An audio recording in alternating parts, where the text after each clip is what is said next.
कल जैसे बात चल रही थी हमारी कि तरह तरह के बीज होते हैं जो अलग अलग समय पर अपना फल देते हैं। पालक 15-20 दिन में तैयार हो जाती है, चावल 60-70 दिन में मिल जाते हैं, गेहूं 3-4 महीने में मिलते हैं, और केरी आम कई वर्ष लगते हैं, संतरा आम आदि आदि इनमें कई कई वर्ष लग जाते हैं। तो जैसे बीजों का फसल उत्पत्ति का समय अलग अलग होता है, ऐसे ही जो हमारे कर्म हैं इनका भी फल देने का समय सबका अलग अलग होता है। कोई कर्म 1 महीने में फल देता है, कोई कर्म 2 घंटे में फल देता है, कोई कर्म 2 महीने में फल देता है, कोई कर्म 6 महीने में देता है। ऐसे इसका भी अलग अलग समय होता है। कोई कर्म इस जन्म में फल देता है, कोई कर्म अगले जन्म में फल देता है, कोई 10-20 जन्म बाद देता है, कोई 1000 जन्म के बाद देता है, कोई कर्म मोक्ष में फल देता है, और कोई कर्म मोक्ष से लौटने के बाद फल देता है। इतना लंबा चौड़ा हिसाब है इसका भी। और ईश्वर सबका हिसाब रखता है, सबके कर्मों को ठीक समय पर न्याय से सबको फल देता है, जीवात्माओं को। तो ये जो संसार बनाया ईश्वर ने बनाया, हम तो सोच भी नहीं सकते। हमारे तो कुछ बुद्धि है ही नहीं, बहुत थोड़ी सी, इतनी नाम मात्र केवल। तो ये संसार ईश्वर बनाता है। तो किसी ने पूछा जी क्यों बनाता है, उसको क्या मिलता है? भगवान को कुछ नहीं मिलता है। हाँ, क्या उत्तर दिया? उसको कुछ चाहिए भी नहीं। भगवान को कुछ चाहिए ही नहीं, उसके पास कोई कमी है ही नहीं। जिसके पास कमी होती है वो चाहता है कि मुझे इसके बदले में कुछ मिले। मैंने इतनी सेवा की है तो मुझे कुछ तो मिलना चाहिए, चाहे धन मिले, चाहे सम्मान मिले, कोई पद मिले, कोई प्रतिष्ठा मिले, कोई मेडल मिले, कोई, चलो ये सब ना दो, मोक्ष तो दो।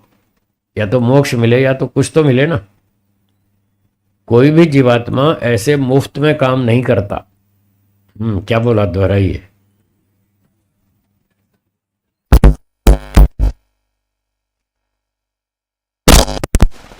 क्यों भाई, आप कुछ भी नहीं दोगे तो मैं काम क्यों करूं?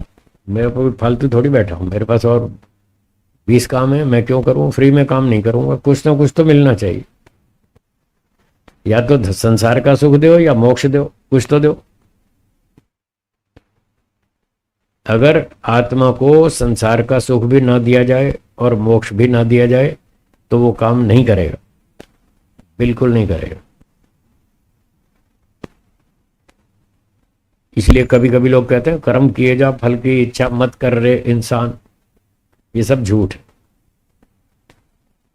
कर्म किए जा फल की इच्छा मत कर रे इंसान, जैसे कर्म करेगा वैसे फल देगा भगवान।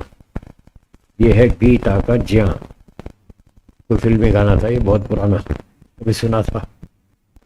ऐसे ऐसे गीता के नाम पर ये सुना रहे हैं, जबकि गीता में ऐसा कुछ भी नहीं है। ऐसा लिखा ही नहीं कहीं भी कि कर्म करो और फल की इच्छा मत करो। गीता में ऐसा कहीं भी नहीं लिखा। ये सब गीता के नाम पर झूठ बोलते, समझते ही नहीं लोग। गीता बहुत अच्छी पुस्तक है, वह इतिहास की पुस्तक है, धर्म की पुस्तक नहीं है। गीता कोई मोक्ष की पुस्तक नहीं। लोग समझते हैं गीता पढ़ने से मोक्ष हो जाता है। मोक्ष नहीं होता। वो मोक्ष क्या होता है उसको जानते ही नहीं। क्या होता है मोक्ष, कब मिलता है, कैसे मिलता है, किसको मिलता है, किसको नहीं मिलता, क्यों नहीं मिलता, ये सारा विषय तो दर्शन शास्त्र का है। मोक्ष की पुस्तक तो दर्शन है, वो बताएगा मोक्ष क्या होता है और कैसे मिलता है। गीता तो इतिहास की पुस्तक है।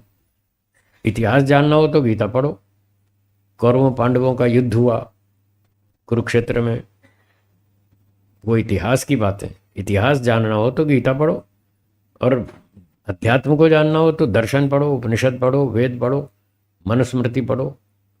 तो वहां से इतिहास अध्यात्म की बात मिलेगी। तो गीता में जो ये श्लोक आता है, कर्मण्येवाधिकारस्ते मां फलेषु कदाचन, इस श्लोक को लेकर के बोलते लोग कर्म में तुम्हारा अधिकार है, मां फलेषु, फल में कोई अधिकार नहीं है। इसका अर्थ ये नहीं है, जो लोग ये अर्थ सुना रहे हैं ये गलत है। गीता के इस श्लोक का अर्थ है कर्म करने में तुम्हारा अधिकार है, अर्थात तुम्हारी इच्छा है, तुम अपनी मर्जी से जैसी इच्छा हो वैसा कर्म करो, इतना अधिकार है तुमको। लेकिन उस कर्म का परिणाम क्या आएगा वो तुम्हारे अधिकार में नहीं है। परिणाम तुम्हारे अधिकार में नहीं है, फल तो अधिकार में है। हाँ बोलिए क्या कहा?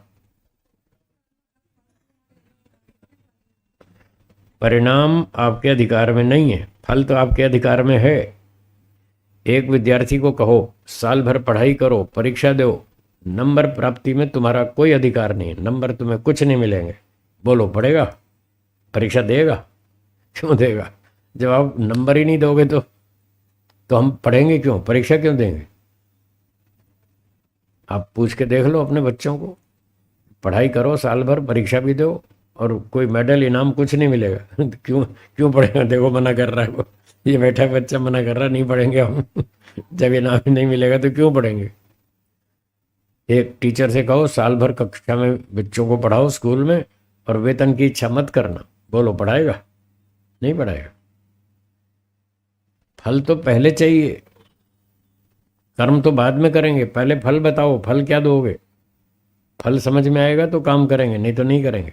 आप अपनी दुकान पे किसी को नौकर रख लो, वो आते ही पूछेगा हाँ साहब तनख्वाह क्या दोगे पहला सवाल तनख्वाह क्या दोगे? तनख्वाह समझ में आएगी तो काम करेंगे, तनख्वाह समझ में नहीं आएगी तो नहीं करेंगे। फल तो पहले पूछता वो, तो फल में अधिकार कैसे नहीं? फल में तो है, हाँ परिणाम में अधिकार नहीं है। अब आप सोचेंगे ये क्या नई समस्या है, फल अलग है परिणाम अलग है। हाँ दोनों अलग अलग हैं, और दो ही नहीं एक और तीसरा भी है, उसका नाम है प्रभाव।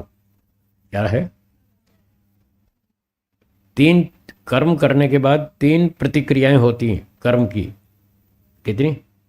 तीन। उनके नाम बोलिए। कर्म का परिणाम, कर्म का प्रभाव, कर्म का फल। ये तीनों अलग अलग चीजें।